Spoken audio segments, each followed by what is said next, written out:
ভালো লেগেছে? যাবে বাড়ি যাবে?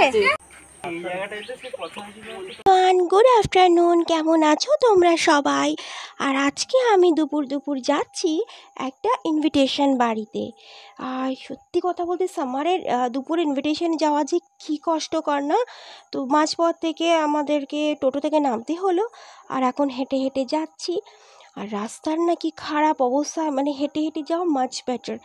জানি না ভোটের আগে আসে কোনো রকম রাস্তা ঠিক করে, তারপর আবার কিছুদিন পর রাস্তাগুলো যাচ্ছে তাই অবস্থা হয়ে যায়।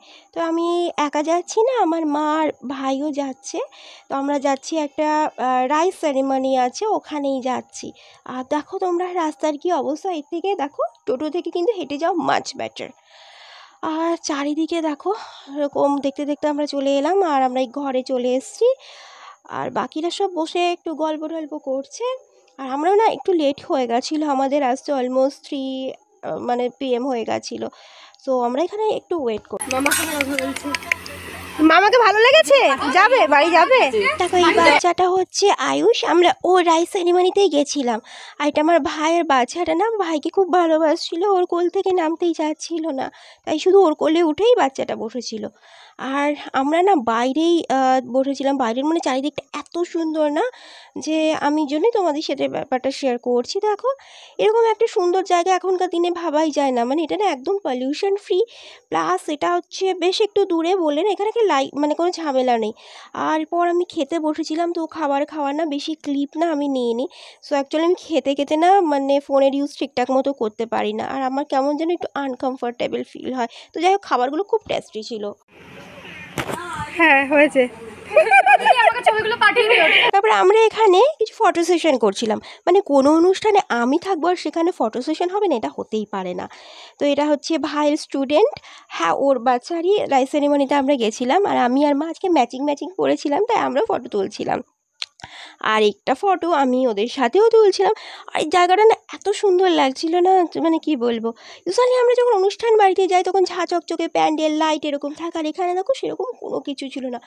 একদম নেচারের মাঝখানে আমরা বসেছিলাম, প্যান্ডেল ছাড়া লাইট ছাড়া, আর এত সুন্দর লাগছিল না, মানে এরকম অনুষ্ঠান বাড়িতে না খুব কম যাওয়া হয়।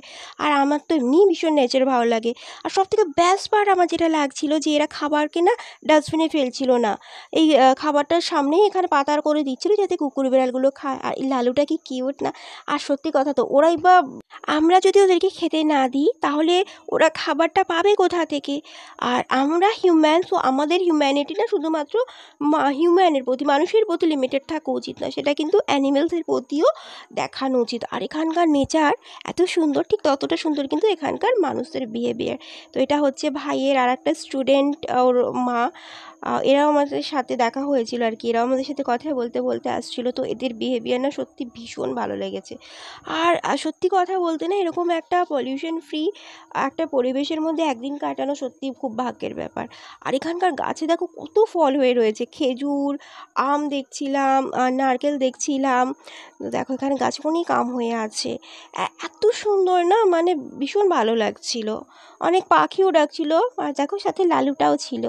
মানে মোটামুটি এখানকার অ্যানিমেলস দেখলে বোঝা যাচ্ছে যে এখানকার অ্যানিমেলসদেরকে কেউ অত্যাচার করে না, এদেরকে মোটামুটি সবাই খেতে দেয়। আর খেজুরগুলো দেখো পেকে পুরো ইয়েলো হয়ে আছে।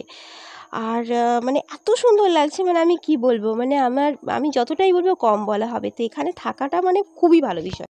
সুন্দর একটা দুপুর কাটানোর পর এবার আমরা বাড়ি ফিরছিলাম। তো দেখো কি সুন্দর গাছে আম হয়ে রয়েছে। তো নেচারটা দেখতে দেখতেই আমরা সুন্দর করে বাড়ি ফিরছিলাম। আর এখানে ভয়েস ওভার দিতে দিতে আমি রিয়েলাইজ করছি কি আমার ভয়েসটা না চোখড হয়ে গেছে। মেবি এটা আমরা এক তো দুপুর রোদে গেছি, তার উপর ওখানকার যে দইটা ছিল না, দইটা না খুব টেস্টি ছিল, ওটা লোভ সামলাতে না পেরে খেয়ে নিয়েছি, যে কারণে আমার ভয়েসটা কিন্তু পুরোপুরি চোখড হয়ে গেছে। আর তোমাদের যদি ব্লগটা ভালো লেগে থাকে একটা লাইক কমেন্ট করো, যদি নতুন হয়ে থাকো চ্যানেলটাকে সাবস্ক্রাইব করে পাশে থেকো। সুস্থ থেকো, ভালো থেকো, জলদি কোনো কমেন্ট দেখা হবে।